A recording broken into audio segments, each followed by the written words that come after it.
As it says, the people were seeking complaints that were evil in the ears of Hashem, and Hashem heard.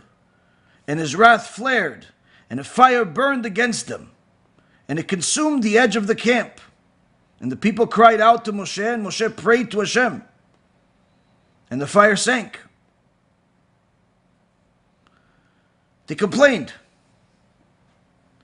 They complained, and HaKadosh Baruch Hu doesn't like complaints. Why doesn't he like complaints? Who are we going to complain to if we're not going to complain to Hashem?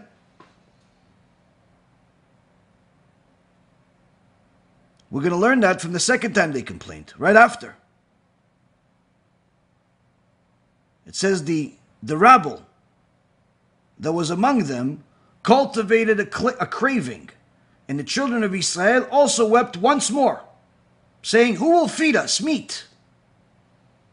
We remember the fish that we would eat in Egypt, free of charge, and the cucumbers and the melons, and the leeks and the nations, and the onions, and the garlic." What is this? They're pretending as if they were in a restaurant, in a 5-star restaurant in Egypt. What are you talking about? What food? Who are this rabble? The Sifrei Zuta explains that this rabble is referring to the same as who was burned originally, who was punished originally. When it says that the fire burned people at the edge, this was referring to the Erev Rav. This was the converts that did not really convert for the sake of Hashem. They converted because they wanted to benefit. They wanted to get money. They wanted to become rich. They wanted to marry some girl that's Jewish already. They wanted to convince other people to follow them. So Hashem punished them, giving everybody a warning, don't be like them. Instead of taking that as a warning, we fell for the trap. Where this rabble is, Rashi explains also, is the people that converted from all the different nations and came with Am Yisrael. Where all these nations come from? Egypt did not only have Jewish people as slaves. Egypt had many different types of people as slaves. Now, when all of these other nations saw the miracles that Hashem is making for the Jewish people, they said, listen, what are we going to stay behind here with these Egyptians? Let's go with the Jews. They now have all the money. They took it from all the money they took from the Egyptians. Let's go befriend them, take some of their money, convince them to go follow one of our gods. Let's try to pretend like we're their friends, pretend like we like them, and we'll turn them all into us. And even if we don't, at least we'll benefit, we'll make some money out of it. Moshe Rabbeinu thought that they were authentic and they actually wanted to go and accept the Torah because they were going into a dangerous place, they were going into the desert. He didn't realize that for the sake of money, these idol worshippers were willing to do anything. And they came and they became known as the Erev Rav. The Erev Rav wasn't just Egyptians that pretended to want to be Jews. It was also other nations that were also slaves. That's why they're called Erev Rav, but they're also called the rabble in English, or the Asafsuf. Asafsuf in the Sfat HaKodesh.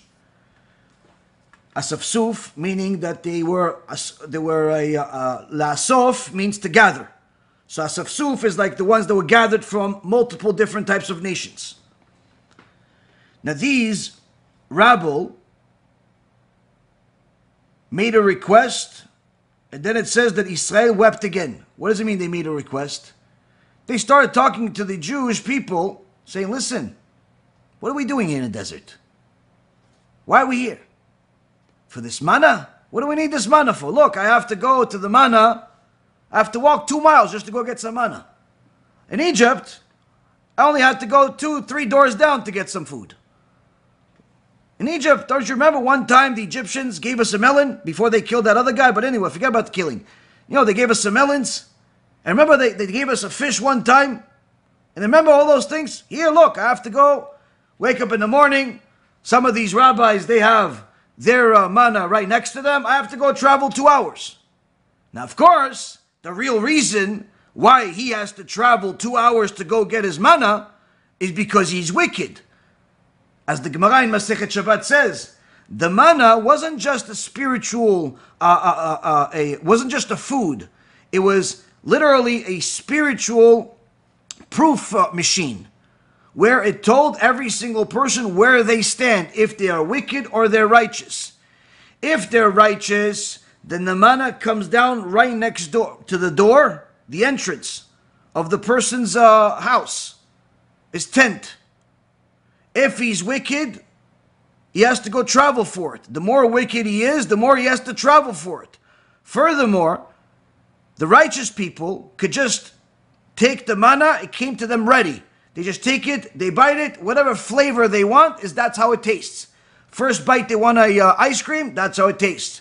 Second bite, they want a milkshake, that's how it tastes. Third bite, they want a fruit sandwich, no problem.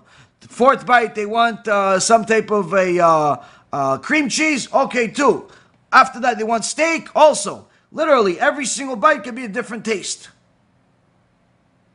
The other guys, the wicked guys, they had to not only go travel over the hill to go find their manna, but once they got it, they had to cook it. They had to bake it. They had to fix it in order for it to taste like they wanted to taste. And instead of doing tshuva, they complained, look, I have to go travel. So some of the other Jews said, you know what, it's true. You know, I don't have to travel as much as you, but I still have to travel. I'm not like the rabbis. I'm not like Moshe Rabbeinu and Aaron and all these other tzaddikim. I have to go down the street. It's not fair that I have to go down the street. It's not fair that I have to, heat it up a little bit. Because if I had a watermelon, I don't have to heat it up. If I had some fish, I don't have to do all that. Like they gave us in Egypt. So they started convincing them that the old way is better. Back when we used to go, hang out on the streets and go to nightclubs, it used to be better. Back in the day when we used to go and have a different girlfriend every day, it used to be better. He starts reminding them of all the different sins that they used to make.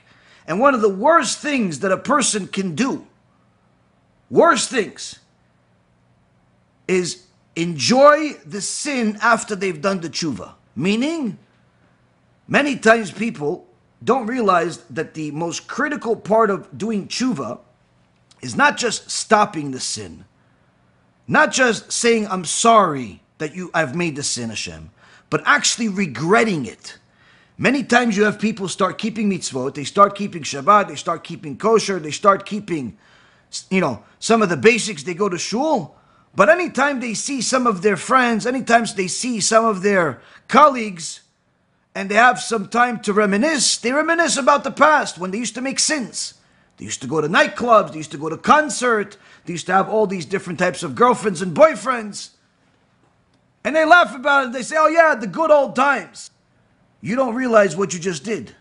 You just destroyed your tshuva.